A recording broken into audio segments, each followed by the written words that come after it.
Amerikaan gura meeshaa waraanaa Itoophiyaa irra geesse turte kaasuu ifatti beeksisuun dhageen. Ministeerri barnoota Itoophiyaa ibsa har'a baaseen sartifikeetiin digirii akka biyyaalessaatti iddoo tokko qofatti akka maxxanuuf murtee dabarse. Bankiin Awaash yeroo shawwalitti aansuun baankii cimaa Itoophiyaa jedhamuudhaan badhaafame. Itoophiyaa keessatti lakkoofsi namoota of ajjeesanii dabalaa dhufee jira. Kanaanis torbeemaa kana keessa ogeeyyileen fayyaa 2 of ajjeesanii jiru. Daawwattoota fi hordoftoota Egeree Miidiyaa nageenya keenya bakka jirtan maratti sinaa dhaqqabu guyyaan har'aa caamsaa 12 barri 2026 amma isin dhageessifne hanga footoo Egeree Miidiyaati amma bal'inatu taasisa.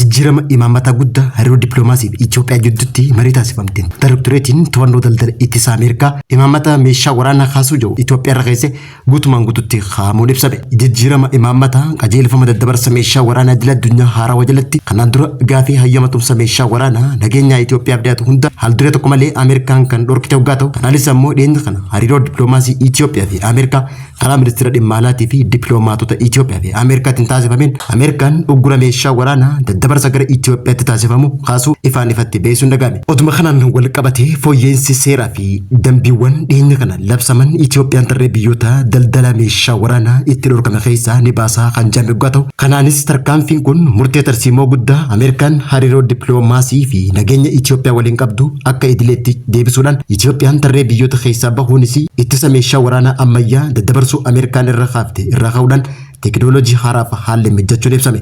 Akkasumallee dhaabbileen nageenya Ameerikaa waliin meeshaa waraanaa seera qabeessaa fi daldalaa kan wal qabatu marii taasisanii jiraachuun ibsame. Ragaawwan barnootaa sobaan biyya keessatti baay'achaa dhufuun ragaalee barnootaa dhugaa digirii irratti dhiibbaa guddaa uumaa jiraachuu isaa kan beeksise ministeerri barnootaa Itoophiyaa.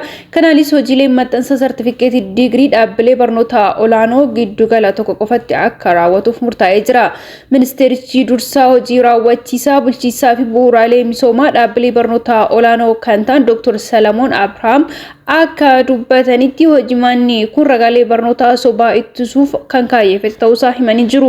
Kanaan duras dhaabbileen barnootaa olaanoo hundinuu ragaalee barnootaa dhaabbata caalbaasii injifate akka maxxansu ta'uu yaadachiisanii hojimaanni kun ragaalee barnootaa sobaan saaxiluu keessatti gahee guddaa akka qabuu fi ragaalee barnootaa dhugaa qabeessa ta'an sadarkaa biyyaalessaatti eegumsi isaanii akka cimuun taasisaa jedhamee jira. Sartifikeetiin kun hanga maxxanfamutti barnoota sartifikeetii digirii barbaadameef ministeerri barnootaa xalayaa deeggarsaa kan barreessu ta'uu kan kaafame yoo ta'u maxxansi sartifikeetii digirii bara kana iddoo tokkotti raawwataa jedhame kunis baranarraa hojii irra akka oolu eeramee jira. Barattoota bara 2017 akka lakkoofsa Itoophiyaatti eebbifaman dabalatee warreen kanaan booda eebbifaman hundinuu sartifikeetiin digirii isaanii giddugaleessa tokkotti akka maxxanfamus ibsameeti jira. Barattoonni bara 2017 dura eebbifaman digiriin isaanii hin fudhanne hojimaata haaraa kana keessummeeffamanii ta'us hubachiisaniitu jiru. Kenniinsi ragaalee barnootaa yeroo gabaabaa yookaan teempoo digirii kan jedhamu dhaabbilee barnoota olaanoo kennamaa tures akka itti fufuu kan ibsame yoo ta'u kan barnoota orjinaala garuu iddoo tokko qofatti akka maxxanuuf ministeerri barnootaa Itoophiyaa haddeessee jira. Yeroo amma dhaabbileen barnoota federaalaa 160 ol keessa hojii ragaalee barnootaa sobaa qulqulleessuuf hojjetamaa jiru bal'aa ta'uu kan kaafame yoo ta'u yeroo itti aanutti naannolee fi dameelee dhuunfaa irrattis kan gaggeeffamu ta'uusaas eerameeti jira. Morkii cimaa seektara baankii Itoophiyaa keessa jiru dandamachuun baankiin Awaash waggoota 5 walitti aananiif bara 2026 dhaabbata madaallii maallaqa addunyaarraa baankii filatamaa Itoophiyaa jedhamuun badhaafame. Baankileen Itoophiyaa keessa jiran hedduun isaanii walitti makamuu yaadonni jedhan hedduun dhiyaataa kan jiranii fi baankonni hedduun biyya alaa irraa gama Itoophiyaatti galaa kan jiran yoo ta'u haalota kanneen hundaa dandamatee Itoophiyaa keessatti baankii filatamaa ta'uudhaan baankiin Awaash badhaafamee jira. Sababiin baankiin Awaash baankii filatamaa ittiin ta'e keessaayis muraasni isaanii bu'aa guddaa galmeessisuu isaatiin kan wal qabatu yoo ta'u kanaanis baankichi doolaara miiliyoona 140 bu'aa akka argatee jiru ifoomsee jira. Dandeettiin abbootii aaksiyoonaa hirmaachisuu isaatis dhibbeentaa 57 irraa gahee kan jiru yoo ta'u dabalataan tajaajila dijitaalaa ammayyaa dhiheenya kana tajaajilamtoota haaraa 3 Awaash Rimeet, Awaash E-Tikeetii fi Awaash E-Proport Management jedhu eegalchiisuu isaatiin wal qabateeti. Kanaan gamattis baankiin Awaash gabaa kaapitaalaa keessatti hedduminaan kan hirmaataa jiru yoo ta'u sharafa Itoophiyaa isa haaraa keessatti gabaasni maallaqaa baankichaatis bu'aa waliigalaa gibira duraa birrii biiliyoona 25.7 yookaan dhibbeentaa 137 kan dabale yoo ta'u qabeenya waliigalaan birrii miiliyoona 400 fi biiliyoona 42.6 gama parsentaatiin parsentaa 57 akka dabalee jiruu fi maallaqni qusannaa baankicha birrii biiliyoona 300 fi biiliyoona 58.4 yookaan dhibbeentaa 54 dabalii argamsiisee jira. Gama biraatiin liqii kennuun baankiin Awaash birrii biiliyoona 200 fi biiliyoona 19 bara 1994 kan hundaa'e baankiin Awaash yeroo ammaa kanatti akka guutuu biyyaatti dameewwan 1,000 ol qaba. Akkasumas maamiltoota qusannaa miiliyoona 15 ol qabaachuun tajaajila irra kan jiru baankiin Awaash baankilee naannoo Oromiyaa keessatti hundaa'an keessaayis baankii Oromiyaa dursuudhaan akka biyyaatti immoo baankii cimaa ta'uudhaan bara kana filatamee jira. Ogeessi fayyaa xiinsammuu Yuunivarsiitii Haramayaa kan of ajjeesee yoo ta'u dabalataanis barataan saayinsii fayyaa Yuunivarsiitii Amboos of ajjeesee jira.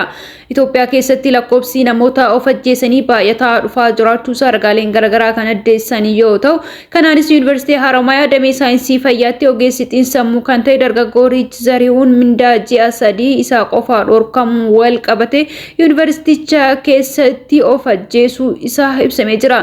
Mindaa ji'a 3 isaa kafalamuu dhabuu isaatiin wal qabatee dargaggoo Riich beelaa fi gadadoo hedduu keessaa dabarsaa kan ture yoo ta'u xumura irratti miira aarii guddaa fi rakkoo gadadoo hamaa keessaa seenuun gaafa umriin isaa waggaa 28 gahetti of ajjeesee jira. Barnoota isaatti hedduu cimaa fi kanaan duras Yuunivarsiitii Haramayaa keessatti qabxii olaanaa galmeessuun achitti barsiisaa saayinsii fayyaa ta'ee fi ogeessaa fayyaa ta'ee tajaajilaa kan ture Riich Zarihuun haadaan lubbuu isaa of galaafatee jira. Sirni awwaalchaa isaas bakka maatiin isaa fi firoonni isaa argamanitti godina Harargee Machaaratti raawwatee jira. Of ajjechaan Itoophiyaa keessatti heddummachaa dhufaa kan jiru yoo ta'u oduu wal qabatu biraatiin barataa Yuunivarsiitii Amboo Miiraa Boorsisaa jedhamuun gubbatti reeffisaa fannifamee mooraa Yuunivarsiitii keessatti argamee jira. Barataan Miiraa Boorsaa jedhamu Yuunivarsiitii Ambootti barataa muummee barnoota narsingii waggaa 1ffaa yoo ta'u ganama irratti reeffi isaa muka gubbatti fannifamee haadaan argamee jira. Hanga ammaatitti sababa fannifamuu isaatitti qorannoo meedikaalaa hedduu raawwatamaa kan jiru yoo ta'u ragaalee hanga ammaatitti jiranii harka namaatiin du'uu isaa wanti qabatamaan akka hin jirree fi barattoonni fi hojjettoonni yuunivarsiitichaa hedduun isaa akka ofiin of ajjeesee shakkii qabaachuu isaa addeessanii jiru. Barataan Miiraan Boorsisaa yeroo reeffi isaa muka gubbaa gadi buufametti barreeffama harka isaa irratti qirxaannaa ta'e jedhu yookaan immoo haadha koo dhiifamaa jedhu barreeffamni harka isaa irratti argamu namoonni qaamaan argan ni himu. Oduun kun barattootaa fi hawaasa yuunivarsiitichaa biratti naasuu guddaa uumee kan jiru yoo ta'u hiriyoonni fi namoonni isaa beekan akka jedhanitti Miiraan barataa amala gaarii qabuu fi barnoota isaatitti barataa cimaa turuu isaa himanii jiru.